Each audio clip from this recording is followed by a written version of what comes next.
Welcome into Sports Talk at the stadium on this Sunday morning. Phil Kornbluth in Tallahassee, Florida at Doak Campbell Stadium, where Clemson comes in and wins for the first time in 10 years in an exciting game, one of the best games of the year, 37-34 over Florida State. And the Tigers remain undefeated on the road to the college football playoffs. 4 more games to go to wrap up another perfect regular season, and 3 of those games will be at Death Valley, so things are definitely looking up for the Tigers. This was everything you expected it to be between the Tigers and the Seminoles.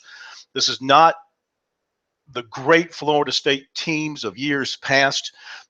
They have a lot of holes on defense, but it's still Florida State, and you're playing in Tallahassee, and they have a terrific young quarterback and the great running back and good receivers and highly recruited defensive players.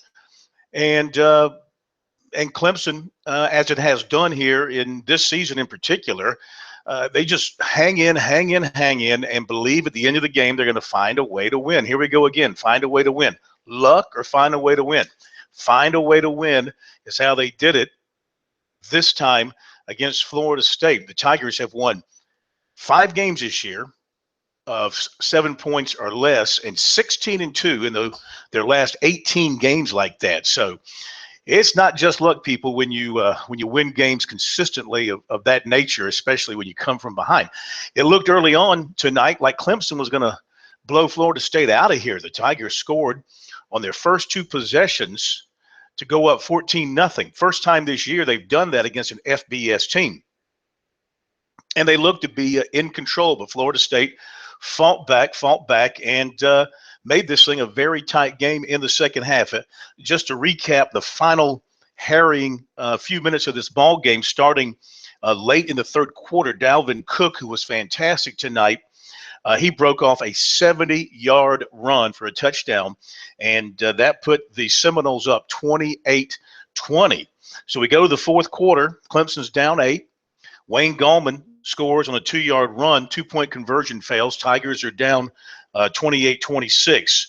About 6 minutes later, Tigers take the lead on a Greg Hugel 46-yard field goal. So again, a guy that he's having a great year, but people worry every time he goes out there in a pressure situation, but all he does is deliver. He had 3 field goals tonight. He's only missed 2 on the season. So that made it 29-28 Tigers. Then Florida State comes back again about 2 minutes later. Again, it's Cook, an 8-yard run. 2-point conversion failed. So it's 34-29. Tigers get the ball. And at that point, and Deshaun Watson made quick work of the Florida State defense. He hit Jordan Leggett on the first play for 25 yards, hit him on another play of 11 yards, and then he finished up the drive with a 34-yard great catch and run and dive into the end zone for Leggett. Had 122 receiving yards on the night. That's a Clemson tight end record for a single game. 37-34 as the Tigers get the 2-point conversion on the pass to Mike Williams. 37-34. Game's not over. Tigers kick off. Florida State moves it down the field. DeAndre Francois hits some passes, moves it into Clemson territory. And this is, first of all, they got to the 34 of Clemson. Then they had back-to-back motion penalties on offensive lineman procedure, dropped him back 10 yards. And then Brent Venables kept his foot on the gas, kept bringing the pressure, had a couple of incompletions with pressure on Francois. And then the last 2 plays of the game, as far as deciding the factor, sacks for Clemson. The Tigers finished with 6 sacks on the night. They put that pressure on Francois. They had hurt him earlier in the second half. He has a bad shoulder, as we all know, and he got hit and he was down for a little bit and replaced briefly by Sean McGuire. But the Tigers knew that he wasn't going to run very much because of his situation with the shoulder and being a little bit gentle there. So they kind of felt like they would have him in the pocket, and that's where they found him.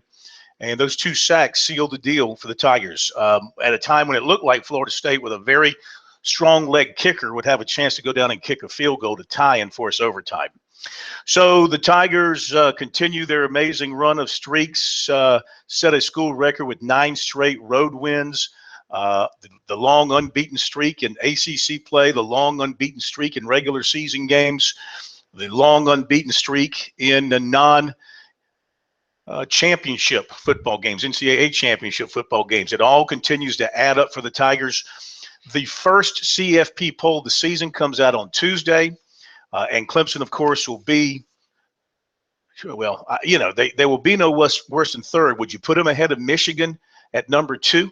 Certainly ahead of Washington at 4. Alabama definitely will be 1. So if you put Clemson at 2 or at 3 with Alabama 1, at this point in time, looking down the road, the Tigers are destined to play the semifinal in Arizona. Because if Alabama's number 1, they're going to be in Atlanta, and they would play number 4. And I don't think Clemson, if they went out, will be number 4. So save your pennies, Tiger fans. It's like a possible another trip to Glendale, Arizona for you.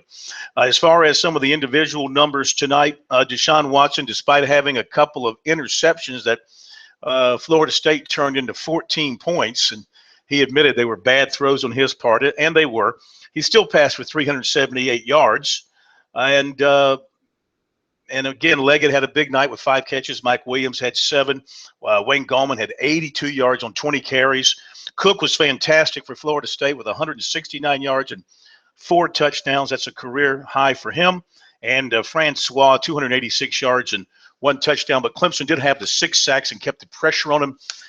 This was a game with a lot of penalties, several pass interference calls going both ways.